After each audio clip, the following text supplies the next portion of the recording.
Imagine stepping off a basketball court, right? Yeah. You just dropped 30 points. Like a career-high primetime game. Exactly. A massive game. You get back to the locker room, you open your phone, and you realize millions of people are violently debating your dating life. Yeah, and it's not just a few random internet trolls either. No, it's mainstream sports networks. It's panel shows. I mean, it's trending globally. Which is just, a completely jarring reality to face. Right, but it's also, frankly, the required price of admission to a multi-billion-dollar sports league today. It really is. So welcome to the deep dive. Whether you're a die-hard fanatic tracking player stats on a spreadsheet, or you're just, insanely curious about the actual mechanics of modern brand building, we are really glad you're here with us. Yeah, today we have a really fascinating topic. We're dissecting the very real and often, uncomfortable business trade-off between athlete privacy and league growth. And we're doing it by looking at the white-hot center of sports culture right now, which is the WNBA. Right, because the league has experienced this explosive rise, and with that comes a massive influx of capital, attention, and just relentless scrutiny. So our mission today is to break down the architecture of how leagues actually sustain long-term growth. We're looking at a foundational source document called If It's a Major League. Treat it like one, to decode how this growth happens through personal storytelling. And critically, what happens when the athletes are forced to navigate the crosshairs of that massive attention? Because the context of this current moment is just critical. It is. I mean, the WNBA hasn't just experienced some, incremental bump in viewership. It's undergone a fundamental paradigm shift. Oh, we're looking at shattered viewership records. Exactly. Skyrocketing merchandise sales and franchise valuations that are just multiplying in real time. But a massive surge in attention brings an inescapable force. Pressure. Right. Narrative pressure. And we aren't talking about the pressure of executing a defensive rotation in the fourth quarter. It's the pressure of living under a blinding 365-day-a-year media spotlight. A spotlight that illuminates far more than just the 50 feet of hardwood, right? Yeah, exactly. Because when a league enters the highest echelon of global cultural relevance, the ecosystem around it just demands constant feeding. Okay, before we really tear into the mechanics of this, I think we need to establish a hard boundary for this discussion. Yeah, really. Professional athletes, fundamentally, deserve their privacy. Absolutely. Nobody, male, female, or otherwise, is entitled to the granular details of an athlete's personal life. Right, their family dynamics, their relationships, all of that. Our discussion today is a strictly objective analysis of the business realities of the attention economy. We are essentially looking under the hood of the sports media machine to see how it monetizes attention. Yeah, we're examining the engine of a multi-billion-dollar enterprise, which requires visibility. Yeah. But we are not arguing that the machine has the moral high ground to invade someone's life. Right. It's a vital distinction for you to keep in mind. We're analyzing the architectural blueprints of how sports leagues capture and hold market share. Which is a business equation at the end of the day. It is.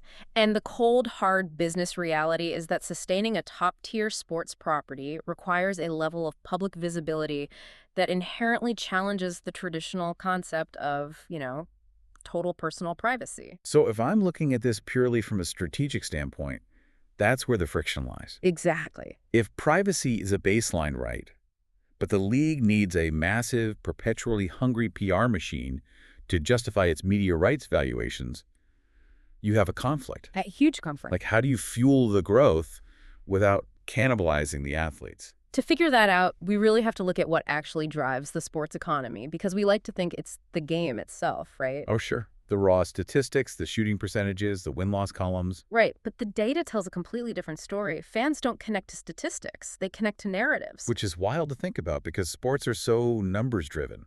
They are, but statistics are just the scaffolding. They provide the structure, but they aren't the building itself. Okay, unpack that a little bit. What do you mean? Well, if we look at the historical trajectory of the NBA, you can see exactly when they realized this. In the late 1970s, the NBA was struggling massively with ratings. I mean, they were airing the finals on tape delay, right? Exactly. It was that bad. And the turning point wasn't a sudden improvement in basketball fundamentals. It was the introduction of the Magic Johnson and Larry Bird rivalry. Oh, right. Two completely different personalities. Exactly.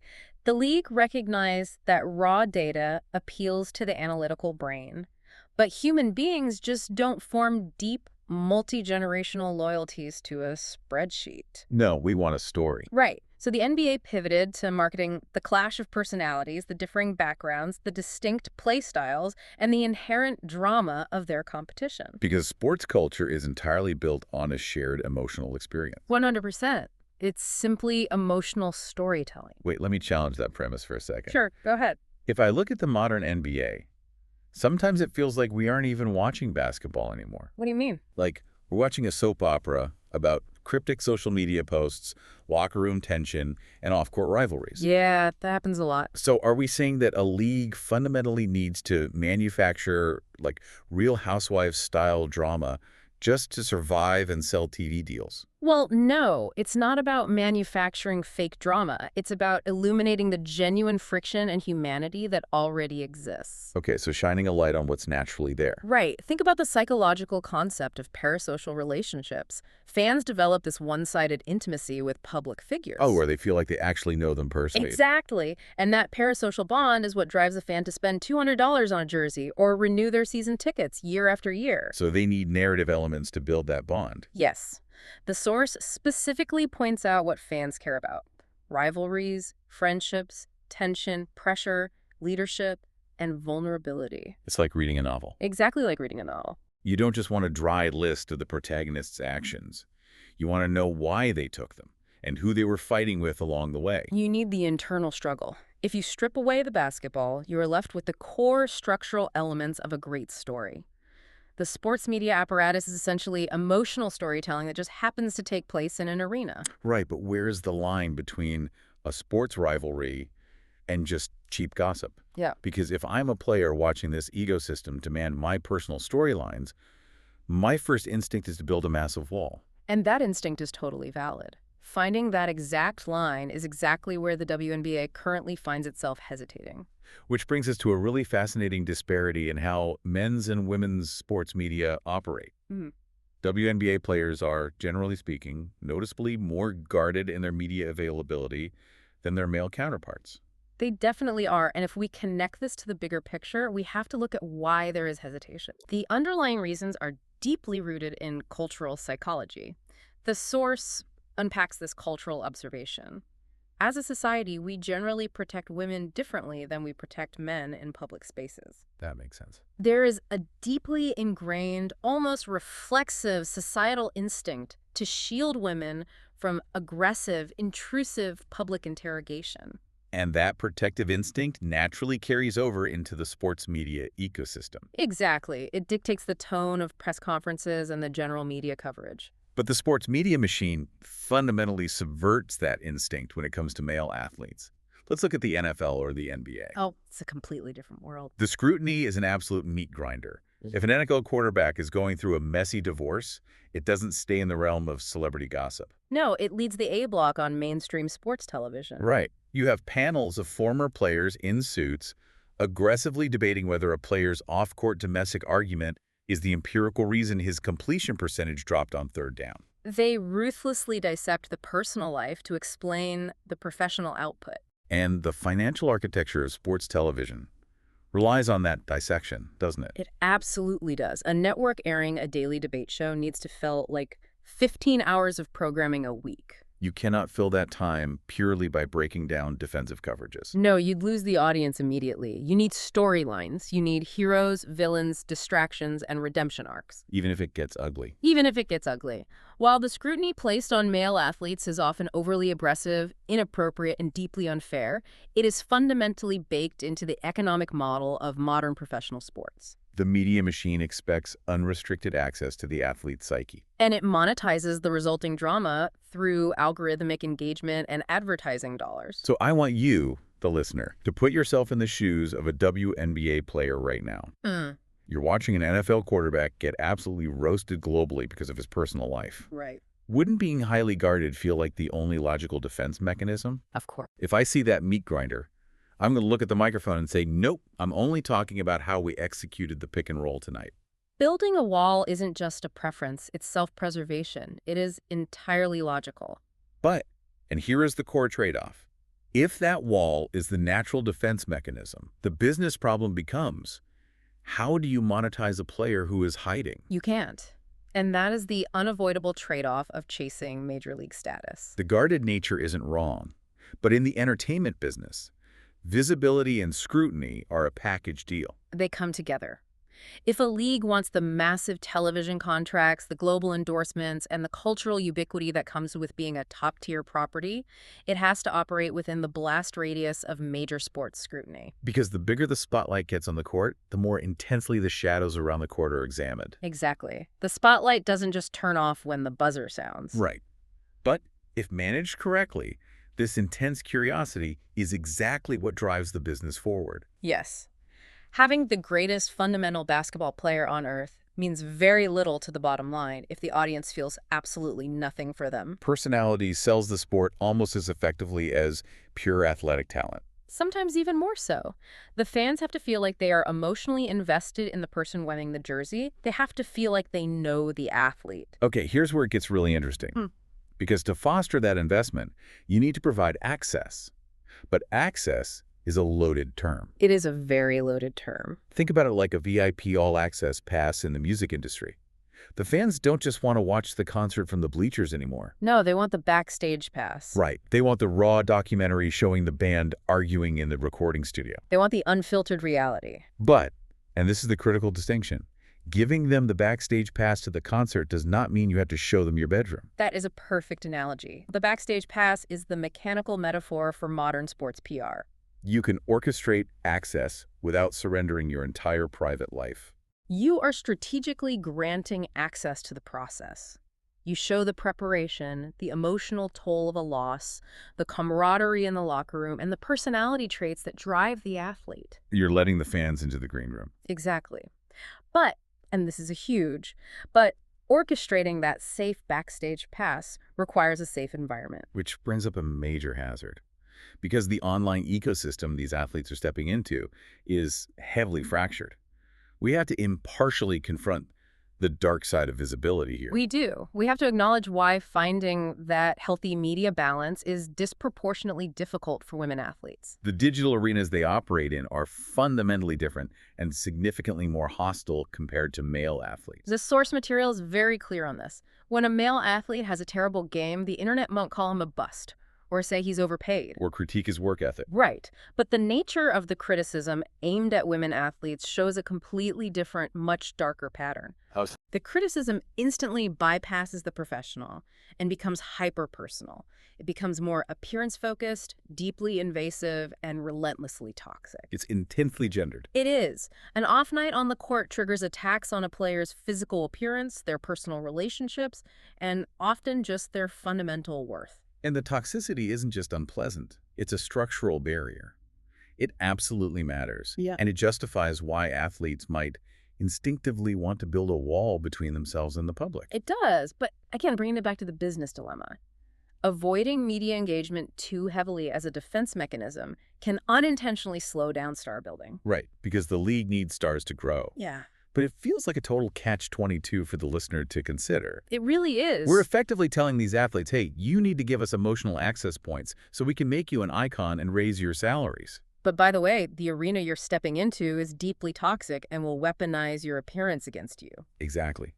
How is a player practically supposed to navigate a game they are set up to lose? That paradox is the defining challenge here, and the business cost is steep. If the athletes universally choose the impenetrable wall, the star-building apparatus of the league stalls out. You have great basketball, but no cultural icons. Exactly. What's fascinating here is how the greats actually did it. To understand how to break this gridlock, we have to look at the actual mechanics of legend building. Let's break down that star-building formula. Specifically, this concept from the text. Emotional access points. Yes, emotional access points. This is the key. Because if this is the way to bypass the toxicity and build an iconic brand, we need to know exactly how it works. Well, an emotional access point is essentially a highly curated narrative hook. Okay, what does that look like? It's a specific, identifiable personality trait or storyline that allows a fan to tether their own emotions to the athlete. So it bridges the gap between observing an athletic feat and investing in the human performing it. Exactly. Sports fans need these points to emotionally invest in the person behind the performance. And the ultimate case study provided in the source for this, the gold standard, is Michael Jordan. The blueprint.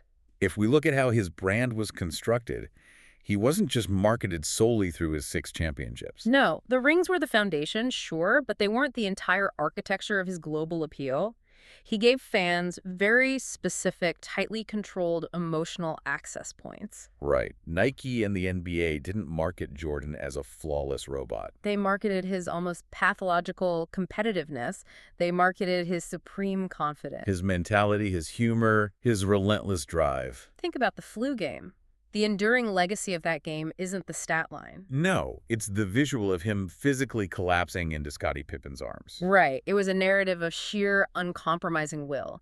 Fans thought they intimately understood his psychological makeup. Even though, in reality, Jordan was incredibly guarded about his actual private life. Exactly. He gave you the backstage pass to his mentality, not his living room. That's the key right there. And we've seen other megastars mentioned in the text execute this exact same formula. LeBron James is a great example. He built an entire narrative arc around the pressure of being the chosen one and bringing a championship back to his hometown. Right, the prodigy fulfilling the prophecy.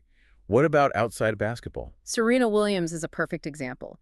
She transcended tennis by offering access points into her fierce determination and her unapologetic power. Fans weren't just watching a tennis match. They were watching a real-time story of overcoming barriers. And Caitlin Clark is the modern, real-time execution of this formula. Oh, absolutely. Her emotional access points, the audacious logo threes, the fiery on-court demeanor, the unapologetic confidence. It created a gravitational pull that drew in millions of people who previously didn't watch women's college basketball. Because the audience became invested in her audacity. It makes me think about the difference between a resume and a job interview.